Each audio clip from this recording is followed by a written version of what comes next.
자, 오늘 부활입니다. 네, 설교 제목은 부활.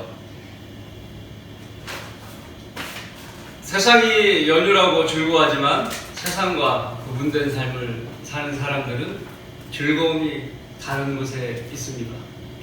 주일에 교회에 나와서 하나님께 경배드리는 것을 더 즐거워하는 사람들이 있으니 그들이 바로 하나님의 아들들인 우리입니다. 왜 그러냐면 우리는 주일을 빼먹고는 즐거워할 수 없는 양심을 가졌기 때문입니다.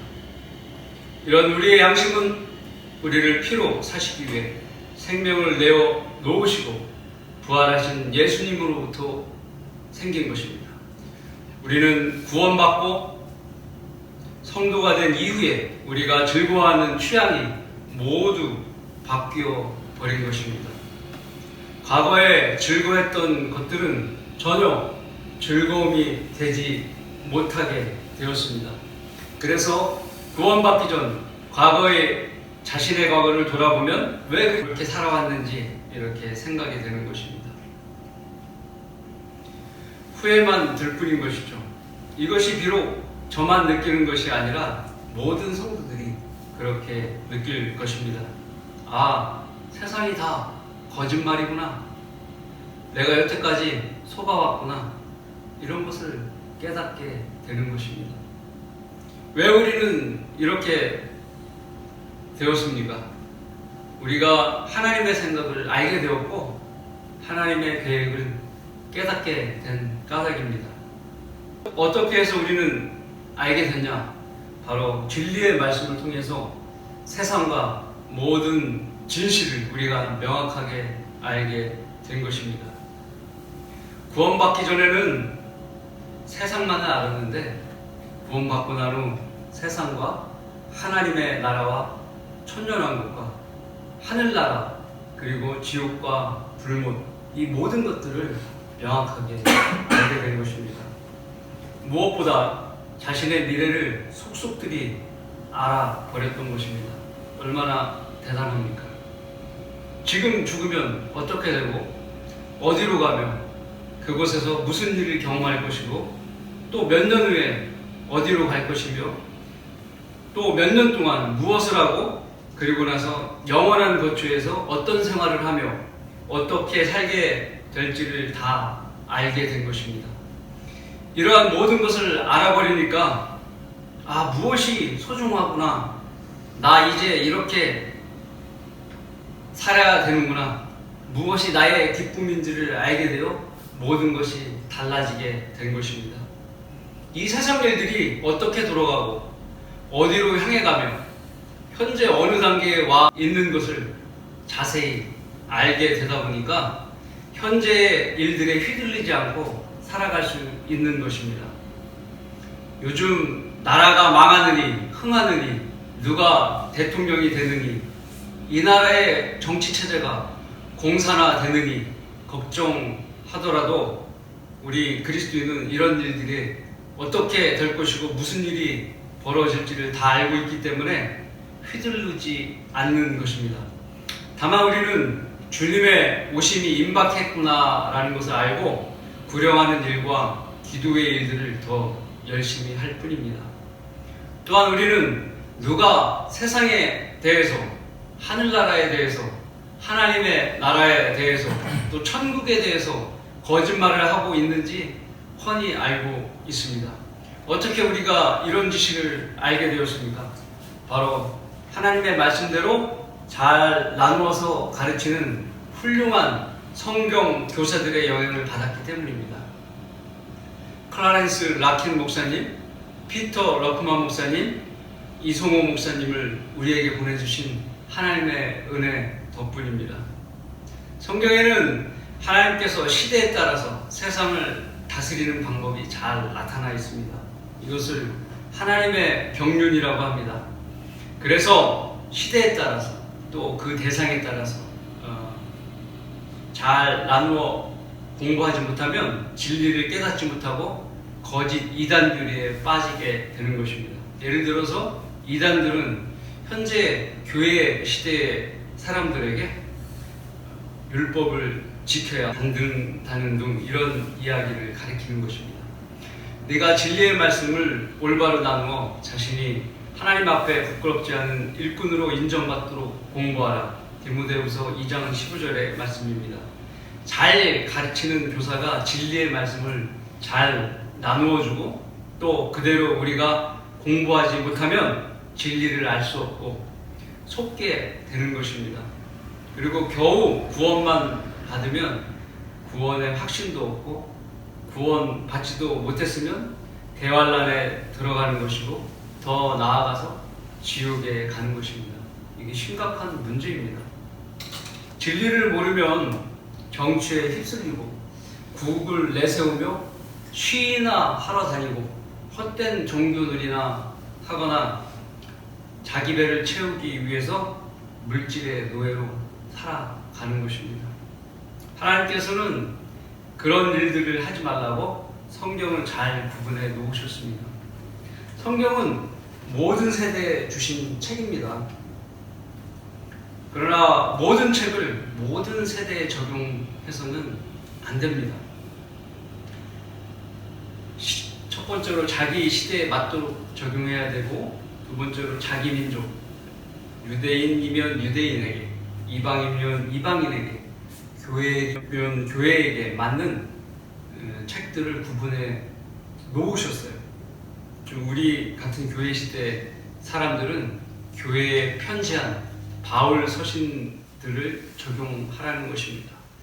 대부분 사람들은 오늘 우리가 다룰 고린도전서 15장 20절에서 25절에 기록된 부활에 대한 내용을 잘 알지 못합니다. 제도권의 사람들은 몰라요, 구체적으로. 그래서 휴거에 대해서 알 수가 없는 것입니다, 그들이. 우리는 오늘 말씀의 주제인 부활에 대해서 성경적 근거를 통해서 어떻게 나누어서 알 수 있는지 살펴볼 것입니다. 첫 번째, 성경은 부활을 어떻게 나누고 있습니까? 첫 번째로, 하나님께서는 사람을 죽음과 생명의 부활로 나누셨습니다. 다시 말씀드릴게요. 하나님께서는 사람을 죽음과 생명의 부활로 나누셨습니다. 오늘 본문 15장 21절 22절의 말씀입니다. 사망이 사람으로 말미암는 것 같이 죽은 자의 부활도 사람으로 말미암는도다. 이는 아담 안에서 모든 사람이 죽은 것 같이 그리스도 안에서 모든 사람을 살게 하려 함이라. 죽음이 있는 사람처럼 동물들 또한 죽음을 피하려는 노력이 대단합니다. 동물에게는 겨울이 죽음의 위험이 될 수 있는 계절이죠.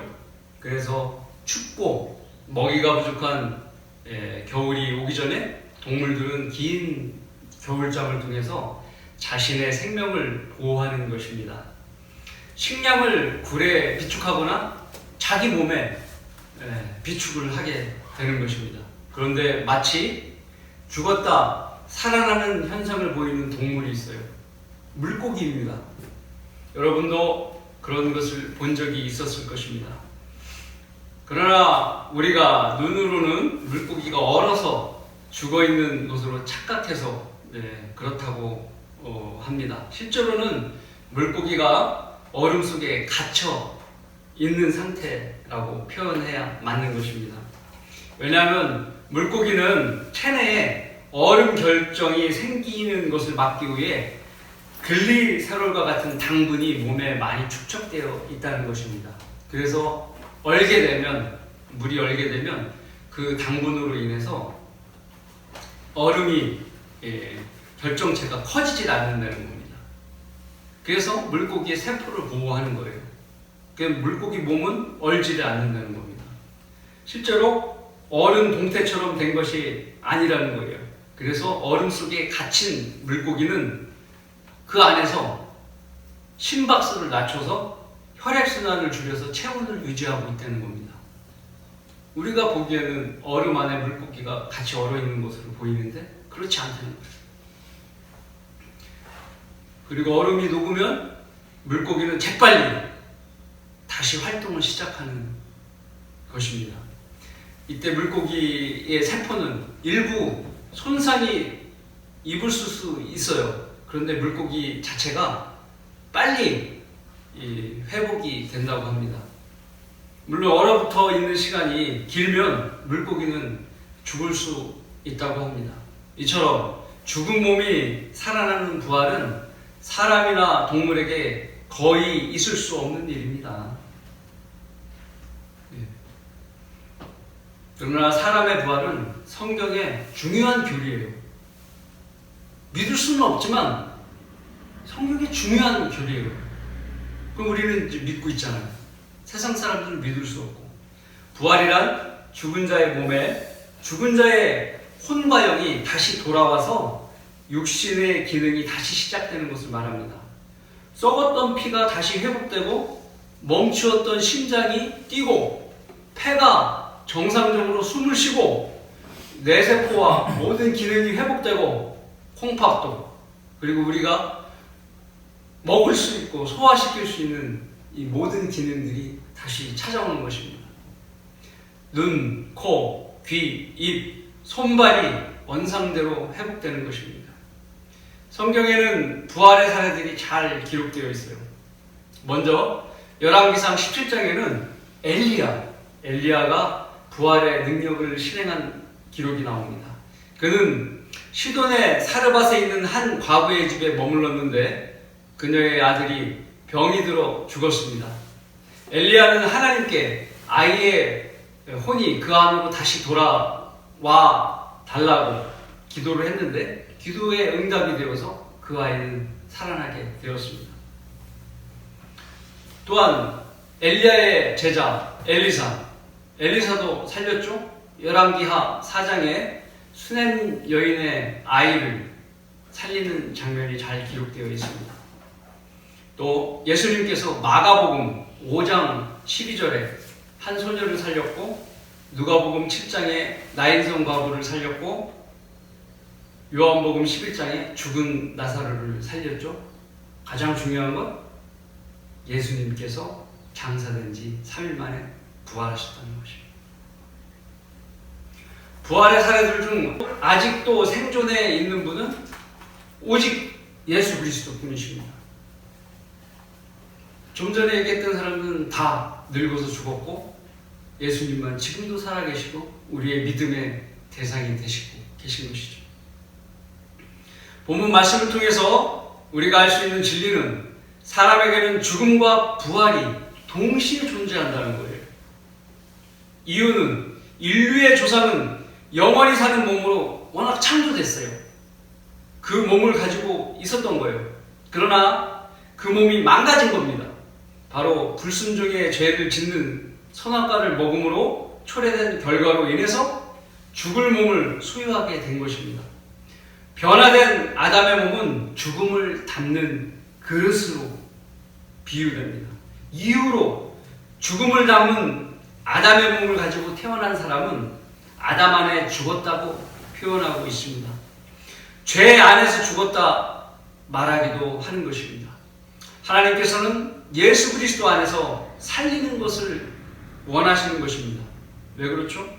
하나님께서 세상을 이처럼 사랑하셔서 라고 요한복음 1장 12절은 그 이유를 설명하고 계십니다. 즉 하나님께서는 인류를 죽음과 생명으로 나누신 겁니다. 두 가지로 분류하신 거예요. 바로 예수 그리스도를 이 땅에 인간의 몸으로 입게 하시러 아담 안에서 죽은 자들의 죄를 모두 제거하시고 죽으셨습니다. 그리고 장사된 지 셋째 날에 사망의 권세를 이기시고 부활하셔서 영원한 생명을 담을 수 있는 몸을 가진 것입니다. 그분의 몸의 특징은 무엇입니까? 첫째로 피가 없습니다. 죄가 없는 하나님의 피를 모든 죄인들을 위해서 다 쏟으셨기 때문에 주님의 부활하신 몸에는 피가 전혀 없습니다. 둘째로 주님의 손과 발 그리고 몸은 만져질 수가 있습니다. 마태복음 8장 9절에는 마리아가 주님의 발을 붙잡고 경배하는 장면이 나옵니다. 내 손가락을 이리 내밀어 나의 손을 보고 너의 손을 내밀어 내 옆구리에 넣어보라. 그리하여 믿음이 없는 자가 되지 말고 믿는 자가 되라. 라고 요한복음 21장 27절에 말씀하시는데, 이것은 도마에게 하신 말씀입니다. 몸이 만져지기 때문에 손가락을 넣어보라는 것이에요. 누가복음 24장에서는 주님의 손으로 직접 성경을 열어 보이시고 더군다나 제자들에게 빵까지 떼어 주셨습니다. 물질을 만질 수 있는 손을 갖고 계셨다는 것입니다. 자, 부활하신 몸의 세 번째 특징은 주님의 몸은 벽을 뚫고 다니신다는 거예요. 벽을 통과하신다는 겁니다. 누가복음 24장 42절에는 구운 생선 한 토막과 벌집을 드시고 제자들에게 성경을 깨닫게 가르쳐 주셨죠. 이거는 네 번째 특징인데요. 주님은 드실 수도 있는 것입니다. 그리고 다섯 번째 특징은 주님의 몸은 빛보다 엄청 빠른 속도로 이동하실 수 있습니다. 마가복음 16장 9절에는 막달라 마리아는 주님을 만났다고 기록되어 있어요. 그런데 요한복음 20장 17절에는 이때 마리아가 주님을 만지려 했으나 주님은 아직 셋째 하늘에 올라가지 아니하셨으므로 만지지 못하게 하는 장면이 나옵니다. 주님께서 부활하시고 셋째 하늘로 올라가셔서 영광을 받으셔야 되는데 아직 올라가지 않으셨기 때문에 만지면 안 된다는 거예요. 그런데 마가복음의 16장 10절에는 막달라 마리아 뒤에 무덤에서 나온 다른 여인들에게 마리아가 이야기하는 장면이 나옵니다. 그리고 그 여인들 중 2명이 제자들에게 주님이 부활하셨다는 것을 이야기를 해 주려고 가실 때, 그 시골에 그곳으로 갈 때 주님께서 영광을 받으신 모습으로 나타나요. 그래서 11절에 기록된 다른 모습으로 나타나시게 됩니다. 이 시간은 대략 1시간 전후의 시간입니다. 주님께서는 1시간 전후의 시간에 셋째 하늘에 다녀오신 것입니다. 참고로 어떤 과학자들은 지구부터 셋째 하늘까지 거리를 빛이 3조 년이 걸릴 수 있는 거리에 있다고 이야기합니다. 그것을 3조 광년이라고 말합니다. 엄청난 거리예요. 지구로부터 하나님 보좌가 있는 셋째 하늘까지 우리가 3조 년이 걸려야 갈 수 있는 거리라는 거예요. 빛의 속도로 간다 할지라도. 그런데 예수님께서는 그곳을 1시간 전으로 다녀오셨다는 것입니다. 그래서 그 여인들이 주님의 발을 붙잡고 경배를 드리게 됩니다. 이 구체적인 내용은 마태복음 28장 9절에 보충하고 있습니다. 주님의 부활하신 몸의 특징 여섯 번째는 주님의 몸은 영원히 사는 몸이시라는 거예요. 계시록 1장 17절 18절입니다. 내가 그를 보자 죽은 것처럼 그의 발 앞에 엎드려지니, 요한이 엎드려진 거예요. 예수님 앞에. 그가 내게 오른손을 얹고 나에게 말씀하시니라. 두려워 말라. 나는 처음과 마지막이요. 나는 살아있는 자며 죽은 자였으나 보라 영원토록 살아있노라. 아멘. 또한 내가 지옥과 사망의 열쇠들을 가졌노라. 이것은 주님이 요한에게 한 말씀이고, 처음과 마지막은 이라는 표현은 영원을 나타내는 표현입니다. 그리고 주님께서 직접 영원히 사신다고 요한에게 말씀하고 계십니다. 자, 이 모든 기능들이 주님의 부활한 몸의 특징들입니다. 여기서 우리가 반드시 기억할 것이 무엇입니까? 바로 우리가 이 몸과 예수님 몸과 동일한 몸을 조금 있으면 입게 된다는 거예요. 네. 빛보다 더 빠른 속도로 가고 건물을 통과하고 직접 만질 수도 있고 또 먹을 수도 있고 이런 기능을 한다는 겁니다. 고린도전서 기쁘지 않으세요? 고린도전서 15장 49절은 우리가 주님과 동일한 몸을 입게 될 것을 말씀하고 계십니다. 우리가 흙으로 만들어진 자의 형상을 입은 것 같이 하늘에 속한 분의 형상도 입으리라. 하늘에 속한 분, 예수님의 형상을 입는다는 거예요. 이와 대조적으로 구원받지 못하여 아담 안에서 혼이 지옥에 있는 자들에게도 몸에 부활의 몸이 입혀집니다. 심판받을 때 살아 있을 때 모습이 되어서 우리 눈으로 확인할 수 있는 것이고, 그것이 얼마 안 돼요. 백보자 심판 때입니다. 그때는 구원받지 못한 가족 누가 있으면 그때 실질적으로 만져지는 육체로 예수 그리스도 앞에 또 우리들 앞에 서서 심판을 받는 거예요. 그 우리 눈으로 저분이 우리 아버지, 저분이 우리 딸, 저 사람이, 저분이 작은 어머니, 작은 아버지, 이런 모습을 실제로 확인하게 되는 거예요. 그래서 눈에서 눈물이 쏟아지는 것이죠.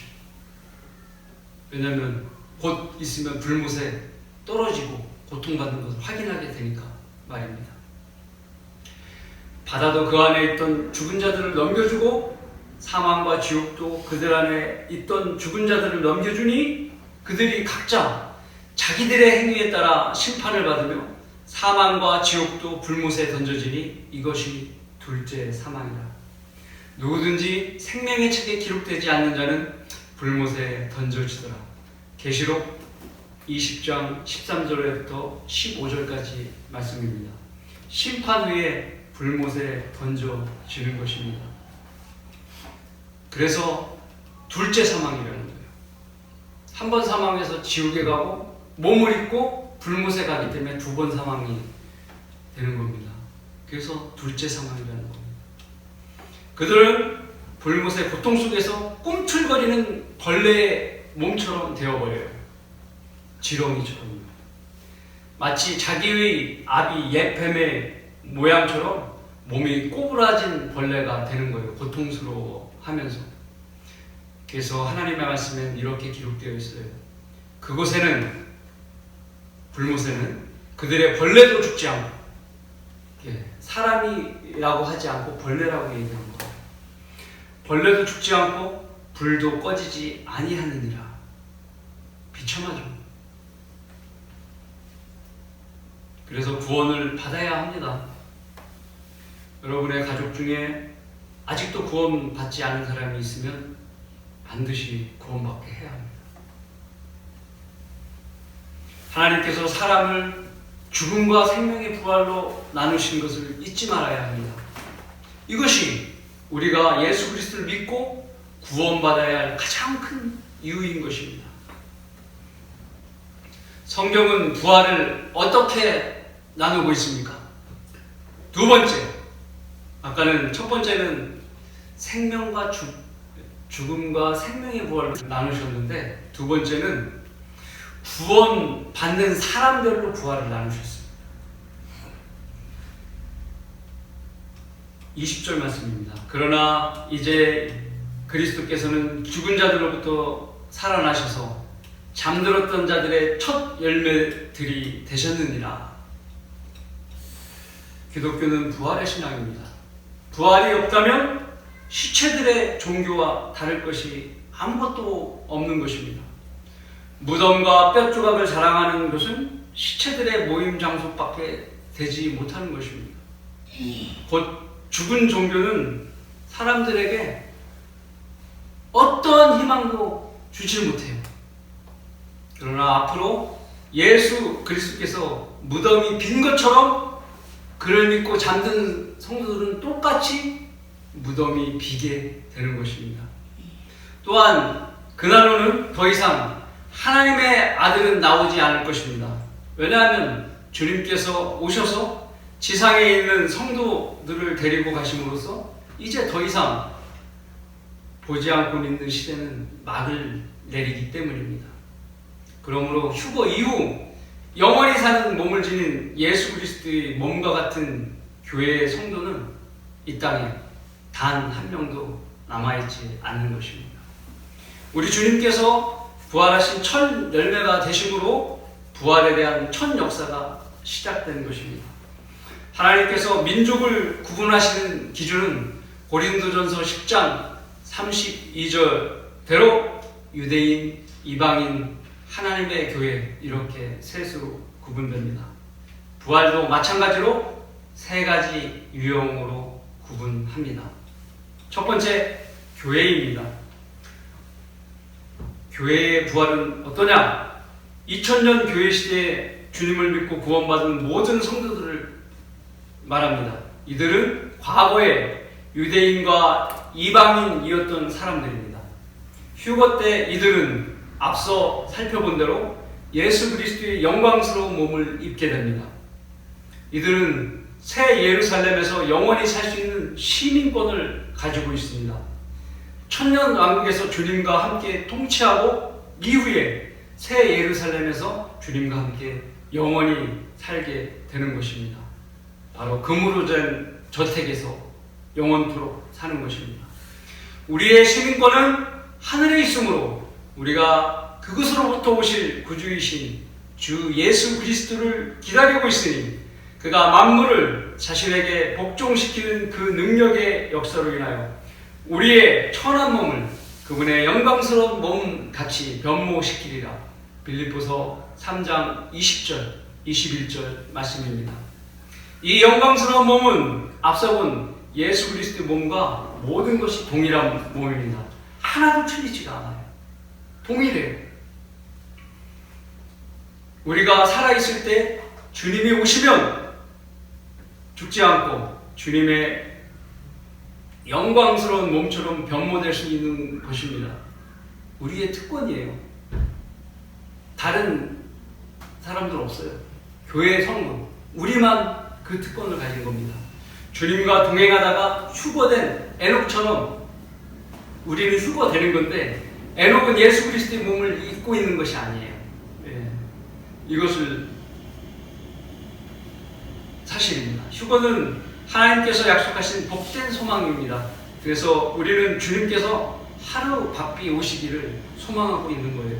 우리처럼 소망하지 않는 사람들은 성경을 믿는 사람들이 아닙니다. 그래서 그들은 부활도 잘 모르고 그리스도의 심판석도 모르고 5가지 면류관, 예수 그리스도의 재림도 모르고 천년왕국도 모르고 새하늘 새 땅과 새 예루살렘에 대해서 잘 모릅니다. 한편 다른 성경에도 부활의 몸이 예수님의 모습과 동일하다는 말씀이 기록되어 있어요. 사랑하는 자들아, 이제는 우리가 하나님의 아들들이라. 우리가 어떻게 될 것인지 아직 나타나지 아니하였으나 그가 나타나시면 우리가 그와 같이 되리라는 것을 아노니 우리가 그분 그대로 그분을 볼 것이기 때문이라. 요한일서 3장 2절의 말씀입니다. 우리 눈으로 형제를 바라봤을 때 예수님이라는 거예요. 형제가 나를 바라봤을 때 나의 모습이 예수님이라는 거예요. 이해하시죠? 의의 모습은 예수님의 모습 그대로 우리가 바라본다는 것을 말씀하고 있는 것입니다. 이제 교회를 알아봤으니까 두 번째는 유대인에 대해서입니다. 유대인은 아브라함의 시고 이삭의 시고 야곱의 시인 후손들을 이야기하는 거예요. 자, 율법하에서 자기 행위로 구원받은 구약 성도, 그리고 예수 그리스도에 대한 믿음과 행위로 구원받을 뒤에 나올 환난 성도로 구분됩니다. 이 성도들은 우리는 영원히 살지만 유한한 생명을 가졌습니다. 영원히 살지 못해요. 이들의 거처는 천년 왕국에 약속된 이스라엘의 영토입니다. 그 후 새하늘과 새 땅이 생기면 새 땅에 거주하게 되는 것입니다. 이들의 모습은 예수 그리스도의 모습이 아니라 자기 모습을 가지고 살아가는 것입니다. 세 번째 구분은 이방인입니다. 믿음의 행위로 구원받은 구약 성도와 역시 동일하게 예수 그리스도에 대한 믿음과 행위로 대환란 때 구원받은 환란 성도가 있습니다. 이들 또한 유한한 생명을 가졌습니다. 영원한 생명을 갖지 못해요.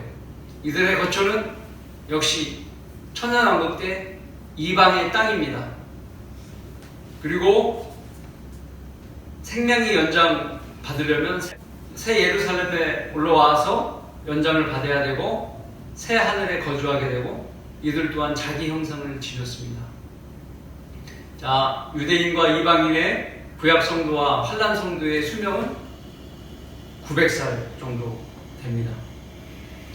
수명을 연장 받으려면 새 예루살렘에 와서 생명나무의 잎으로 치유를 받아야 합니다.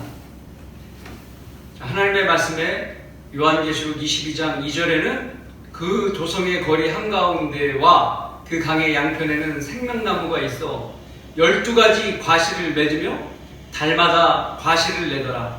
그리고 그 나무의 잎사귀들은 민족들을 치유하기 위한 것이더라 라고 말씀하고 있습니다. 또한 이들은 현재 사람들처럼 남자와 여자의 몸을 가지고 있어서 아이를 낳음으로 번창하게 될 것입니다. 아들을 낳는 거예요. 아들, 딸들이. 그래서 번창하게 되면 우주의 새하늘과 행성들로 이 거주를 옮기게 되는 것입니다.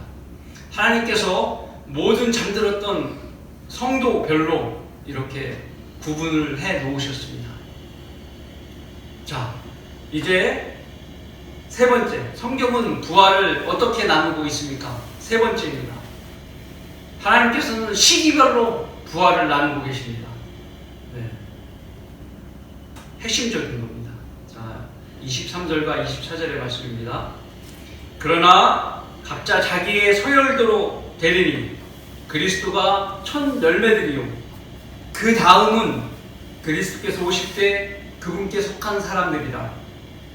그 후에는 끝이 오리니 주께서 모든 정사와 모든 권세와 능력을 패하시고 그 왕국을 하나님 곧 아버지께 바칠 때라.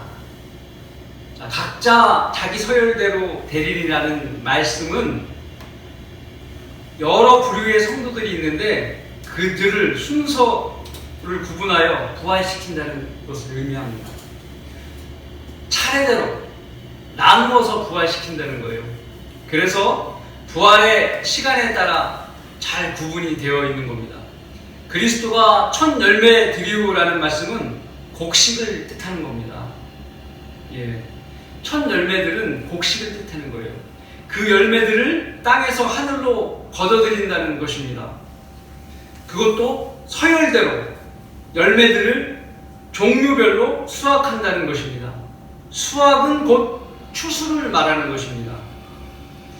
추수 아시죠?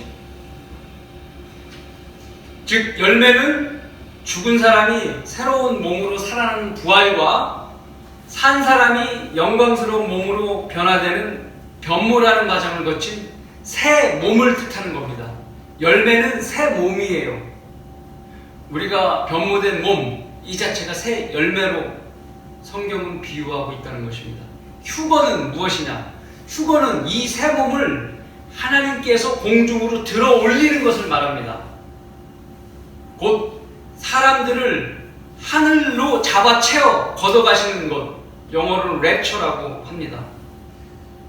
공중으로 걷어 올리는 이것을 휴거라고 얘기하는 거예요. 추수는 땅에서부터 휴거된 이들을 둘째 하늘과 셋째 하늘 사이에 있는 기품의 바다를 지나 하늘 낙원으로 안전하게 이주시키는 모든 과정을 추수라고 말합니다.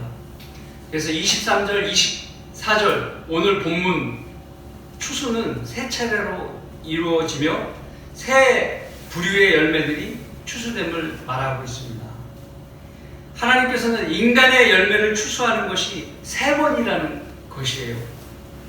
이와 마찬가지로 추수 제사를 구약에서도 세 번의 명절로 지정하시면서 앞으로 있을 부활과 휴가의 일들을 예표로 보여주고 있습니다.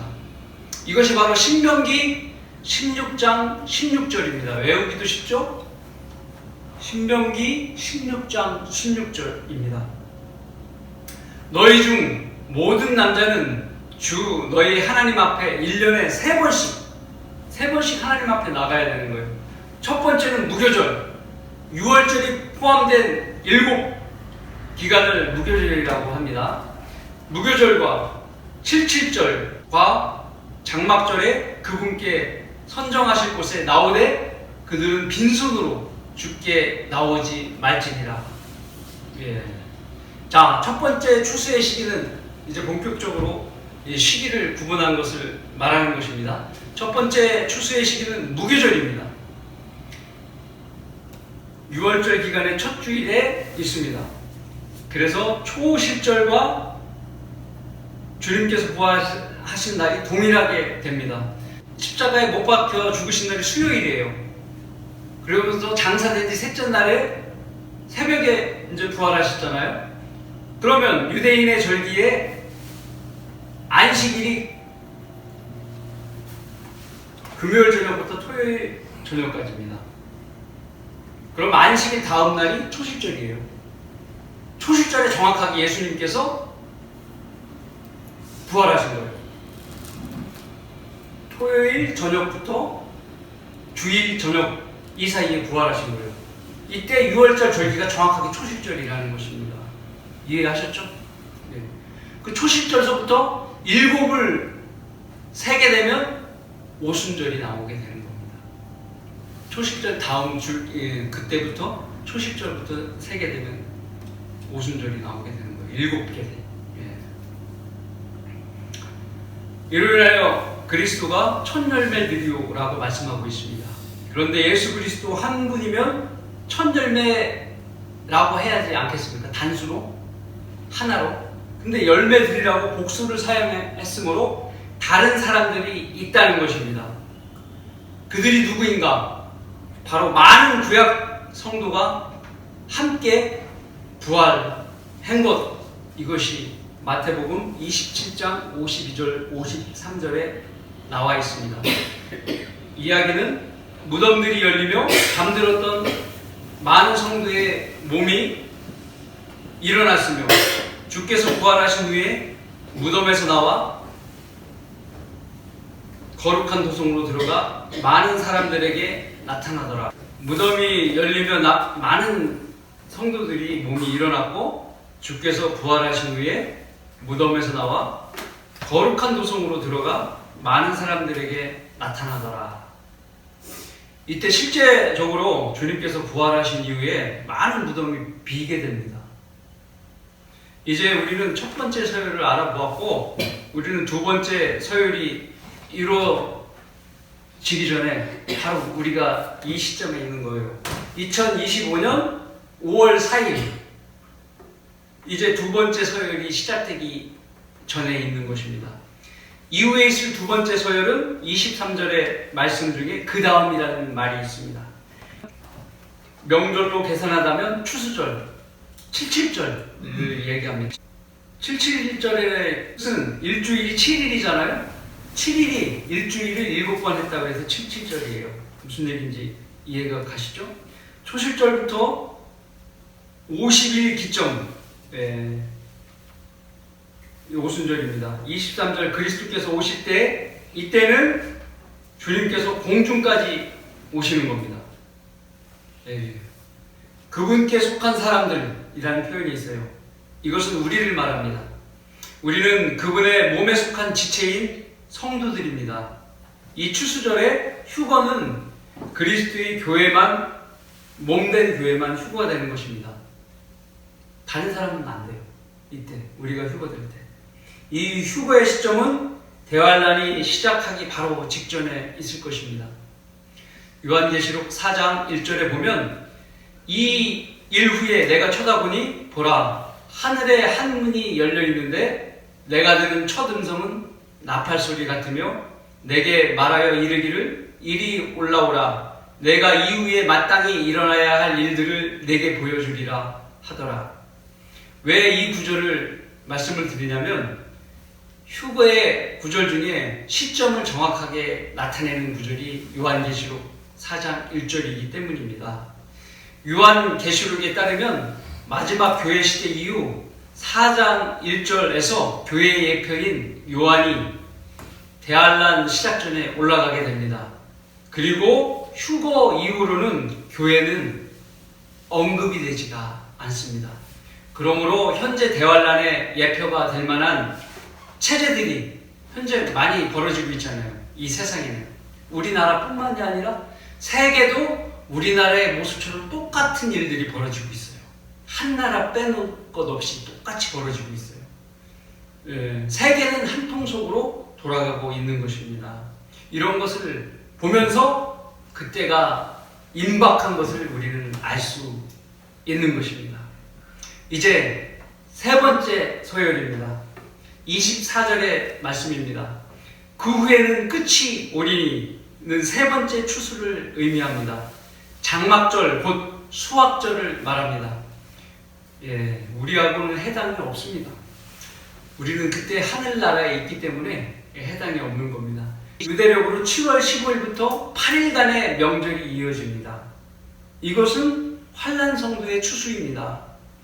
24절의 말씀에 주께서 모든 정서와 모든 권세와 능력을 폐하시고 그 왕국을 하나님 곧 아버지께 바칠 때라. 이때는 천년 왕국입니다. 적그리스도의 왕국을 멸망시키고 그 왕국을 천년 왕국으로 만드시려고 주님이 재림하시기 바로 직전에 휴거가 있는 것입니다. 말씀은 계시록 11장 11절 12절의 말씀입니다.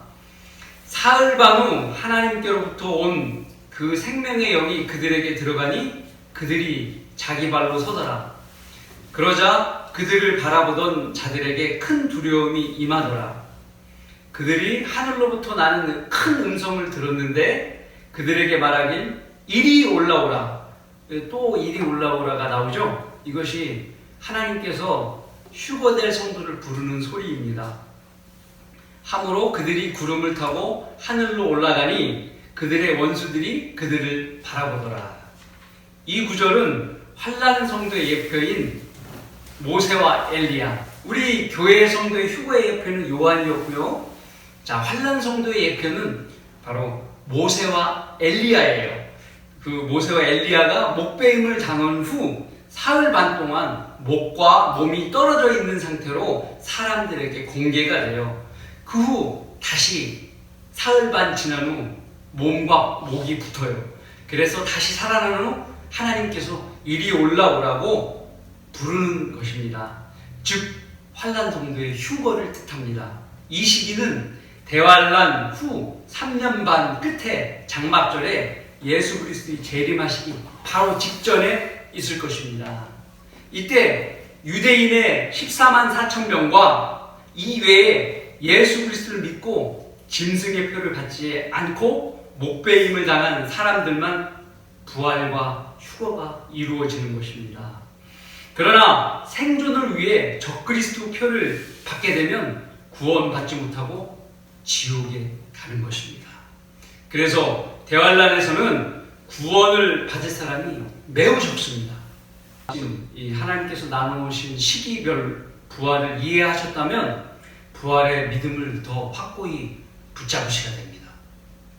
정확하게 알려주신 것은 우리가 정확하게 믿으라는 거예요. 그냥 어렴풋이 알고 있으면 우리 믿음이 성장하지 않아요. 부활하신 예수님께서 승천하시기 전에 이 땅에 40일간 머물러 주셨던 이유 또한 제자들에게 확고한 믿음을 심어주시기 위해서 제자들에게 보이시고 가르쳐 주셨던 것입니다.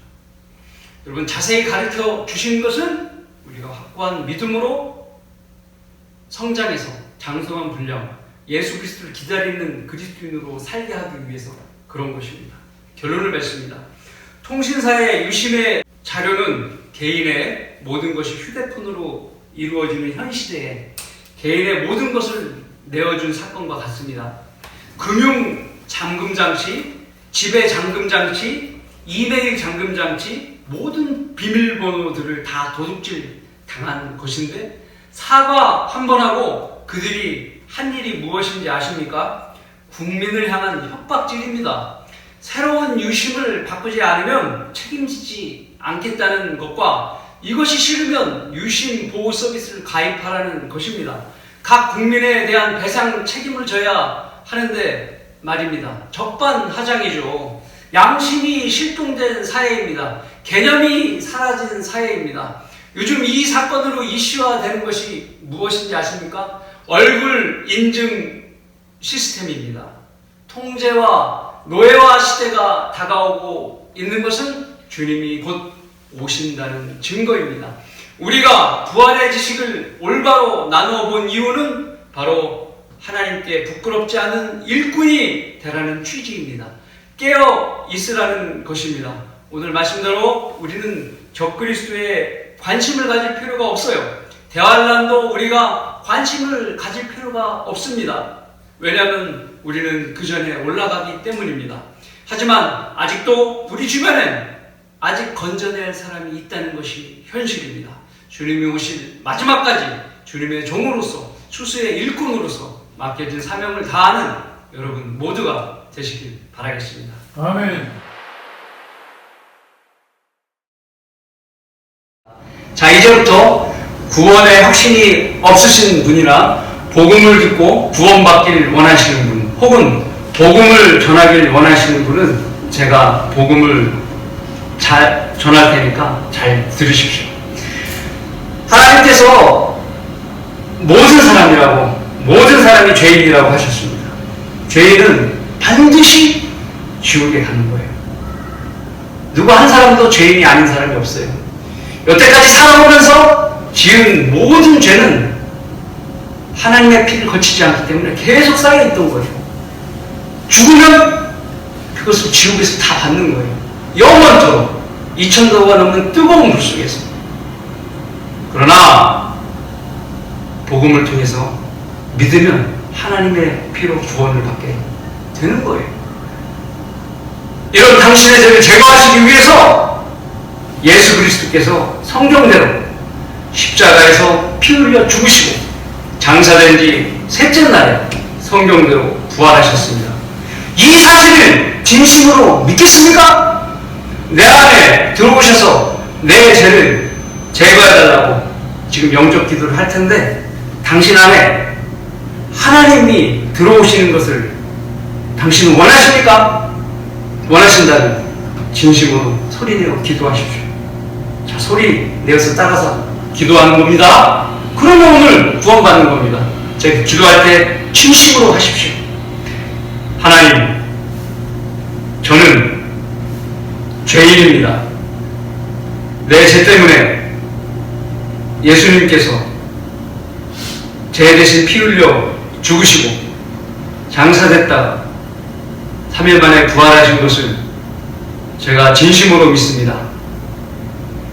제 마음을 보시고 제 안에 들어오셔서 저를 구원해 주십시오. 구원해 주셔서 감사합니다. 주 예수 그리스도의 이름으로 기도했습니다. 아멘. 이렇게 했다면 여러분은 구원받으신 것입니다. 네가 네 입으로 주 예수를 시인하고 하나님께서 그를 죽은 자들로부터 살리신 걸 네 마음에 믿으면 구원을 받으리라. 이는 사람이 마음으로 믿어 의에 이르고 입으로 고백하여 구원에 이르기 때문이라. 여러분은 하나님의 바른 말씀대로 이제 구원받았으니까 경배를 드려야 됩니다. 경배는 구원받은 사람들이 바른 말씀, 바른 성경을 가지고 하나님께 경배를 드리는 거예요. 그래야 하나님께서 경배를 받으시는 것입니다.